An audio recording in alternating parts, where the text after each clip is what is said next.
The year is 1718, the North Atlantic. For 2 weeks, this ship has been less a fortress and more an icy prison. Everything is soaked: clothing, wood, gunpowder. The fire went out 3 days ago. And this isn't just an inconvenience, it's a death sentence. To start a fire when the elements themselves are against you seems impossible. But the answer lies not in a survival kit, but in a weapon designed for killing. And this method is as ingenious as it is dangerous. This is a death sentence delivered by hypothermia. A drop in body temperature of just 2 degrees Celsius causes confusion.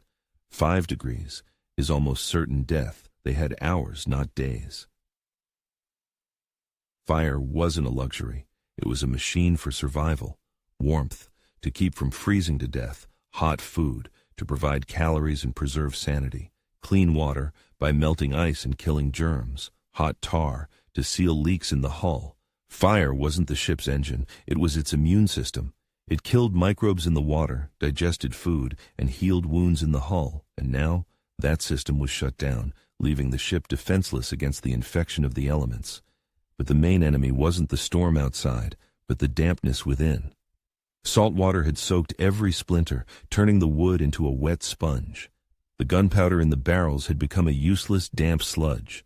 Clothing wouldn't dry, instead freezing solid right on their bodies. Chemistry made the problem worse. The salt in seawater is hygroscopic. It actively pulls moisture from the air. The wood wasn't just wet, it had become a pump, drawing water directly from the atmosphere. The same was happening to the saltpeter in the pet. Gunpowder, turning a formidable weapon into clumps of mud. In the next few minutes, we will break down why all standard methods were doomed. Then, we'll dissect the anatomy of a simple pirate pistol to understand where the key to salvation was hidden. Finally, we will witness the shot that doesn't take a life, but gives it, and understand the physics of this small miracle. We will journey from the macro problem of a frozen ocean to the microscopic miracle occurring on a metal plate the size of a fingernail. We'll break open this 18th century mechanism to understand an eternal law of survival. The scrape of metal on stone. In the dim light, a shower of sparks is struck. They exist. They are real. But each one, falling onto the damp tinder, dies instantly. It hisses and vanishes.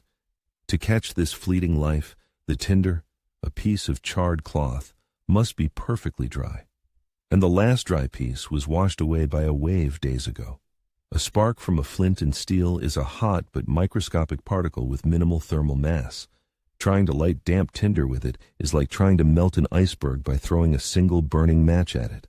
All the energy is instantly consumed by evaporating a drop of water, and the spark dies. But they had tons of gunpowder. One of the sailors scoops some from a barrel and finds only damp, clumped paste.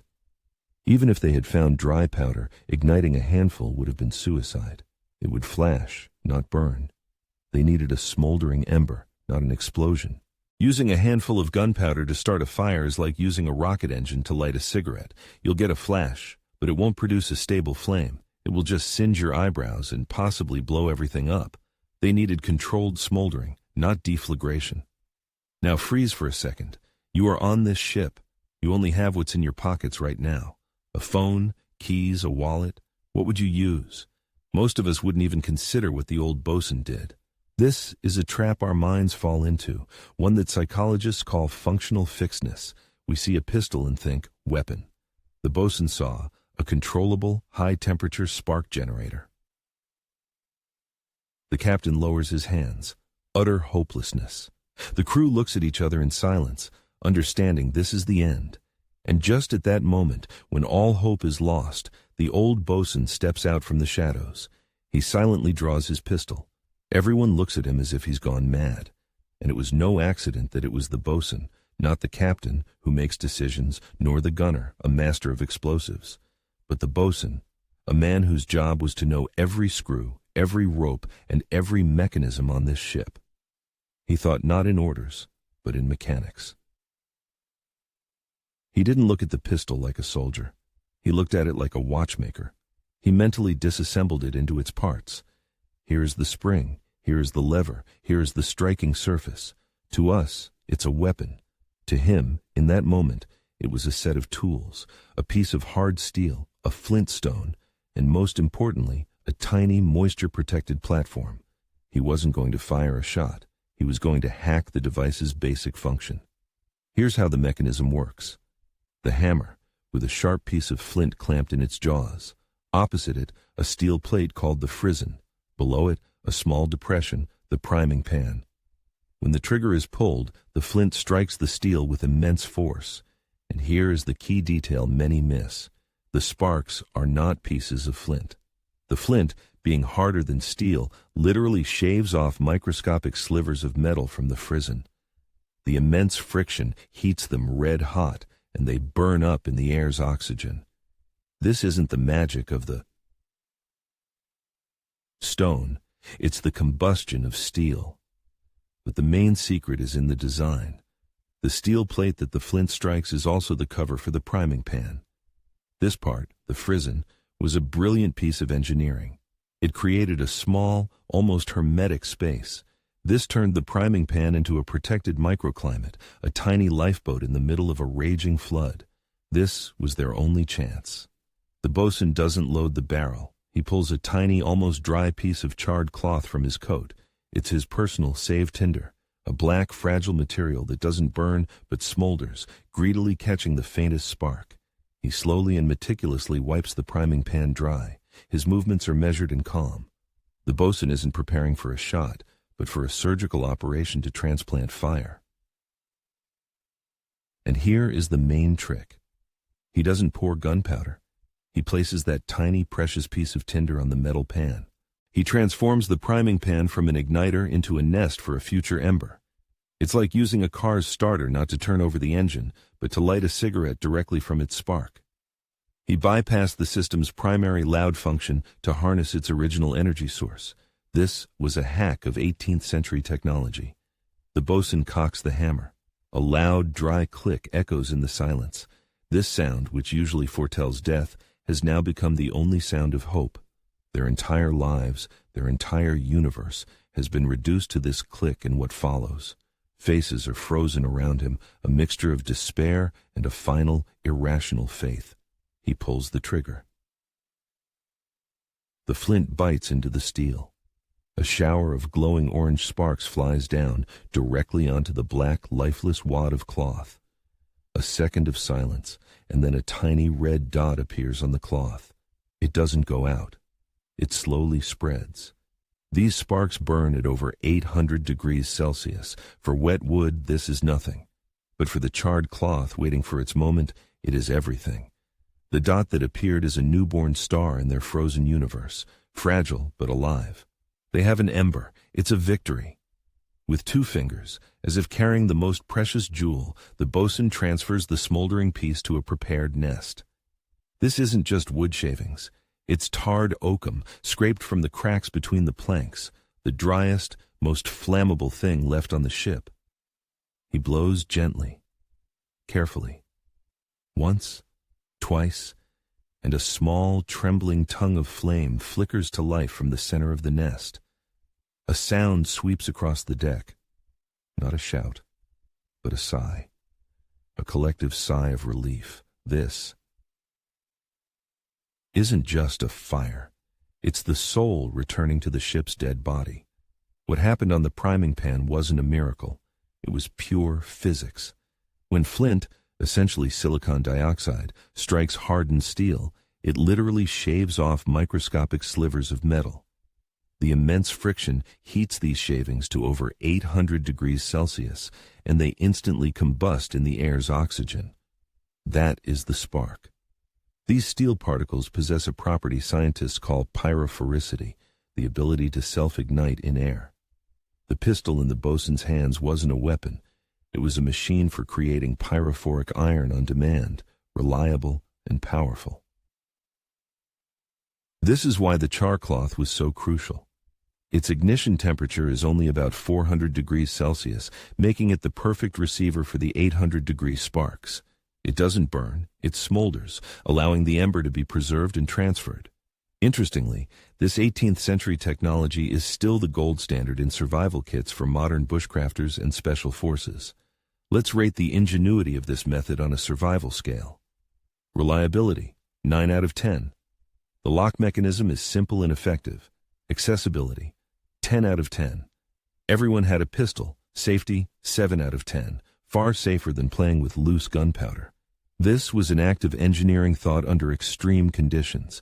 Compare this to trying to make fire by friction. In damp, rolling conditions, the reliability of a bow drill would be 1 out of 10.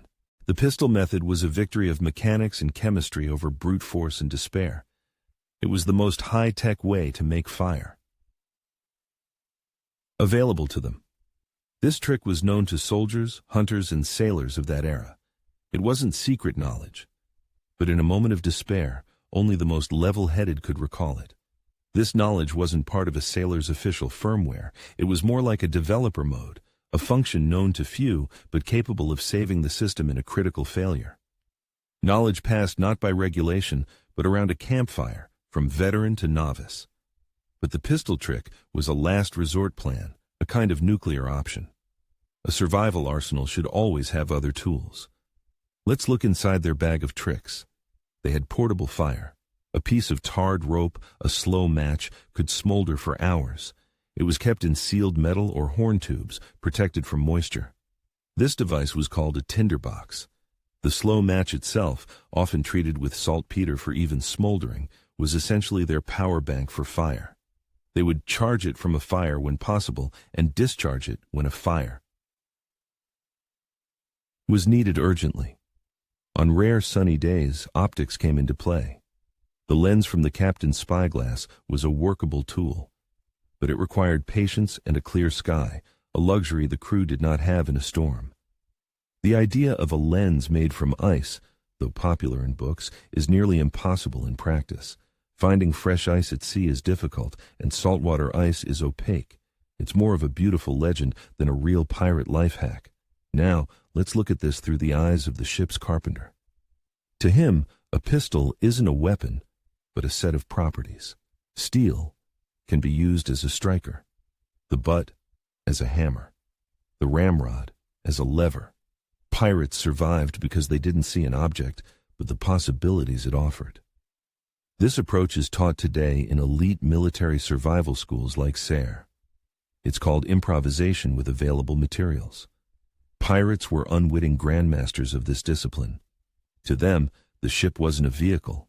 It was a giant, floating toolbox. More exotic methods also existed. For example, the reaction of potassium permanganate and glycerin causes spontaneous combustion. While this seems fantastic, the only person who might have had these substances was the ship's surgeon. Potassium permanganate was used as an antiseptic and glycerin as a base for tinctures, so a theoretical chance for a chemical fire existed, albeit an incredibly slim one. So what lesson can we take from this sinking ship into our own lives, where fire is made with the click of a lighter? It's not about the fire, it's about the mindset.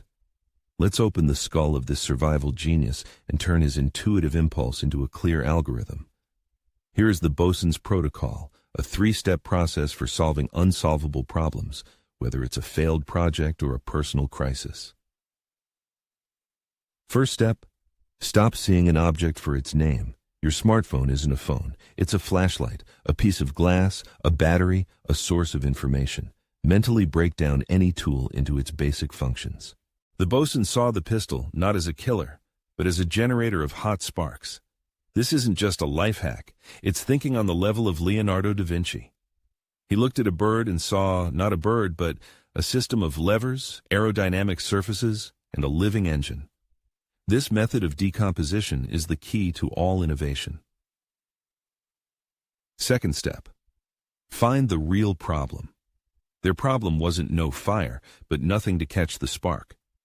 By narrowing the problem down to its absolute minimum, they found the solution. Create a protected microenvironment in the priming pan. Don't solve the global problem. Find and solve its weakest link. In the corporate world, this is called root cause analysis, or Toyota's 5 whys method. The bosun intuitively applied this principle. Why is there no fire? Because the tinder is wet. Why is it wet? Because there's moisture everywhere. He got to the root of the problem and solved that specific issue. Third step. Apply the minimum effective dose. They didn't try to blow up a barrel of gunpowder. They used the minimum action necessary for the maximum result. One spark, one ember. In any crisis, look not for the most powerful solution, but the most precise and safest one. In military affairs, this is called economy of force. The boatswain didn't use brute force. He delivered a precise surgical strike on the problem. And finally, the main question. What impressed you more, the pirate's technical ingenuity or his unbreakable will to live in a moment of complete despair? Write just one word in the comments, ingenuity or will. What was the deciding factor, the brilliant hardware in his hands or the unyielding software in his head? We're waiting for your opinion below.